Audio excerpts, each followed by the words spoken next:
आइए आज बात करते हैं जेन ऑस्टन के 1811 के एक शरह अफ़ाक नॉवल की, जिसका असल नाम एलिनर और मारियान रखा गया था।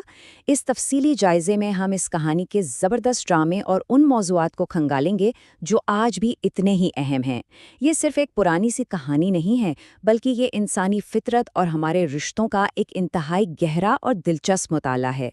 तो चलें इस शानदार सफ़र का आगाज़ करते हैं। अच्छा, सबसे पहले तो ज़रा इन दो लफ्ज़ों को समझ लेते हैं, क्योंकि 19वीं सदी के ये दो अल्फाज ही पूरी कहानी के बुनियादी मौजू को तय करते हैं।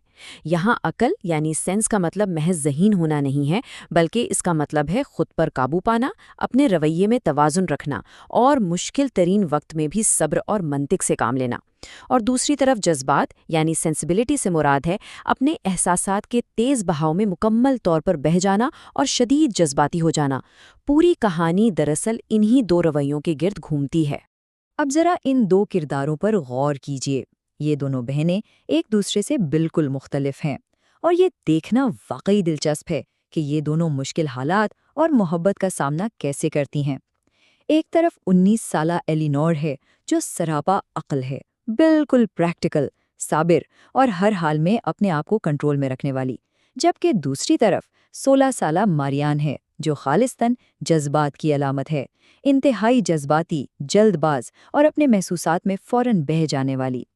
तो चलें कहानी के पहले हिस्से की तरफ बढ़ते हैं और देखते हैं कि ये सारा ड्रामा शुरू कैसे होता है और डैशवुड खानदान किस तरह एक बहुत बड़े बहरान का शिकार हो जाता है। देखिए कितनी तेजी से हालात बदलते हैं। हेनरी डैशवुड की अचानक मौत हो जाती है और कानून के मुताबिक सारी जायदाद उनके बेटे जॉन को मिल जाती है।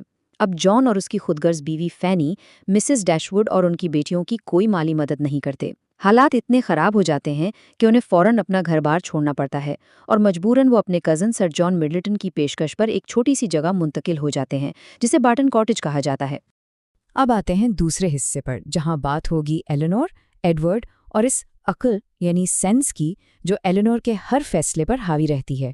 यहाँ एंट्री होती है फैनी के नौजवान भाई एडवर्ड फेरास की। जब वो उनसे मिलने आता है तो एलियोनोर और उसके दरमियान एक गहरी दोस्ती और कशिश पैदा हो जाती है। दोनों एक दूसरे को बेहद पसंद करते हैं, लेकिन जैसा कि हम जानते हैं एलियोनोर सरापा अक्ल है। वो खुद को रोक लेती है क्योंकि उसे पता है कि उनका ख़ानदान अब गरीब हो चुका है और उसे यकीन है कि एडवर्ड के अमीर घर वाले इस रिश्ते को कभी नहीं मानेंगे, तो वो खामोश रहती है। लेकिन फिर एक पुरस्कार मोड़ आता है।